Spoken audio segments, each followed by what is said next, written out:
ফিরে এলাম বিরতির পর। যে খবরের দিকে আমাদের নজর ছিল, মুখ্যমন্ত্রী মমতা বন্দ্যোপাধ্যায় এবং অরবিন্দ কেজরিওয়ালের বৈঠক, যে হাই ভোল্টেজ বৈঠকের দিকে নজর রয়েছে রাজনৈতিক মহলের। ইতিমধ্যেই সূত্র মারফত যে খবর, অরবিন্দ কেজরিওয়াল পৌঁছে গিয়েছেন নবান্নে। সেখানেই বৈঠক হবে মমতা বন্দ্যোপাধ্যায়ের সাথে।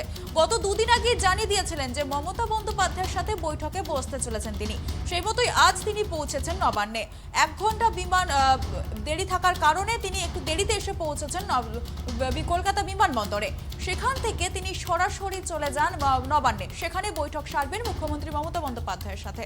মমতা বন্দ্যোপাধ্যায় রীতিমতো তাকে সংবর্ধনা জানান, ফুলের তোড়া দিয়ে সংবর্ধনা জানিয়েছেন। অরবিন্দ কেজরিওয়ালের সাথে রয়েছেন পাঞ্জাবের মুখ্যমন্ত্রী ভগবত সিং মান, অতিশী সিং। এই মুহূর্তে আমাদের সাথে আমরা পেয়ে গেছি বিজেপি নেতা রাহুল সিনহাকে। রাহুল বাবু, আপনার থেকে যেটা জানতে চাইবো, যে সামনেই রয়েছে 2024-এর লোকসভা নির্বাচন, তো তার আগে এই মমতা কেজরিওয়াল যে বৈঠক, এটা কি বিজেপি বিরোধী ঐক্যের বিরুদ্ধে শান দিচ্ছে?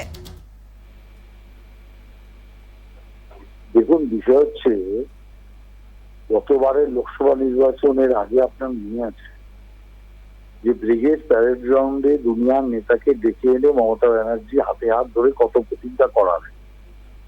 ইলেকশন শেষ, সব নেতা হাওয়া কর্পূরের মতো উড়ে চলে গেল, আর কিন্তু কারো কোনো ঐক্য দেখা গেল।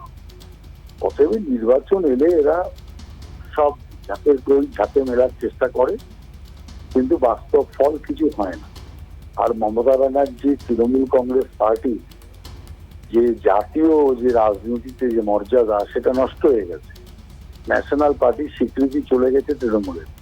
এখন তৃণমূল একটা আঞ্চলিক পার্টি।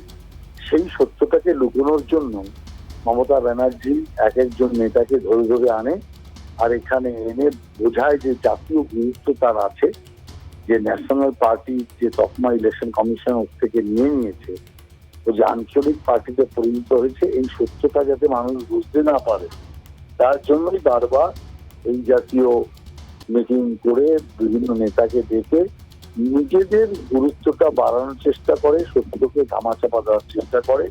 এতে কিছু হবে না, এদের কোনো জোর নেই। মানুষ মোদীজিকে দেখে ভোট দেবে, মোদীজির 9 বছর 10 বছরের শাসনকে দেখে ভোট দেবে। অতএব এদের রাহুল বাবু, যেটা জানতে চাইবো হচ্ছে, পঞ্চায়েত ভোটে আমরা যে সূত্র মারফত যে খবর, পঞ্চায়েত ভোটে যে আপ পার্টি প্রার্থী দিতে চলেছে পশ্চিমবঙ্গে, তো সেক্ষেত্রে তার আগে মমতা বন্দ্যোপাধ্যায়ের সাথে বৈঠক, তো একসাথে রয়েছে একযোগে, একদিকে রয়েছে ঐক্য, একদিকে রয়েছে সমর্থন। এই ব্যাপারটা কিভাবে দেখবেন?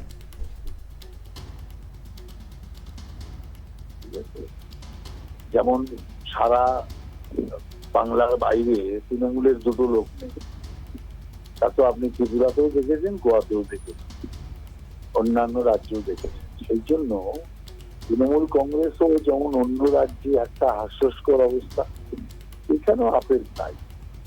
আপ দাঁড়ালো, কাউকে সমর্থন করলে তো কি আসে যায়, কিচ্ছু নেই, শক্তিহীন এখানে। অতএব সেই জন্য এই জোটের কোনো মূল্যই নেই।